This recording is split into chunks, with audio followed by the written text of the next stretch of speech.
found out that this was a proposal, my daughter openly wept.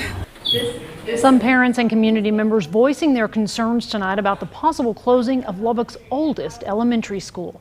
Good evening and thanks so much for choosing KLBK News. I'm Terry Furman. And I'm Matt Snell. Tonight, some of our passionate neighbors who live in the central part of town had a chance to tell Lubbock ISD how they really feel about the closing of Dupre Elementary. LISD announcing the possibility last month, but now some folks speaking out telling LISD to keep the school open. KLBK's Grace Morris was at that meeting this evening. Grace, what were some of their main concerns? Well, Terry and let me start by saying that the meeting was pretty heated tonight, but many folks saying they were worried about not only the effect on how this move will be for the kids, but on the neighborhood as a whole.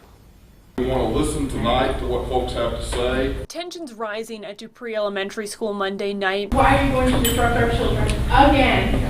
So that is that's not true. Some parents and community members voiced their concern about Lubbock ISD's plan to close the school. What these kids need isn't more programs, they need people. Once the school's gone, the neighborhood just falls apart. LISD citing the reason for the suggested closure is because of declining enrollment. Dupre currently has less than 200 students, many of which do not live in the Dupre district. But they also cited a financial benefit, that sending the kids to a larger school could bring down the cost per student by about $1,500. For Dupre, students can fit into the Brown facility and make that more vibrant. Many parents and community members at the meeting feel that this move will harm the kids forced to leave their school. And a 7-year-old should not have this weight on her shoulders.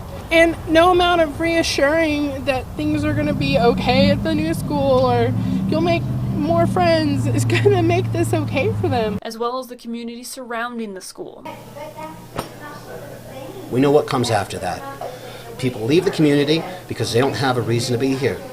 They're here because of the school. Folks at the meeting hoping to get their message across. Because there's so many people here investing in the neighborhood. And to fight to keep the school open. I feel very frustrated because it shouldn't be the end. This should not be the end for this 95-year-old school. This school should be here for another 95 years.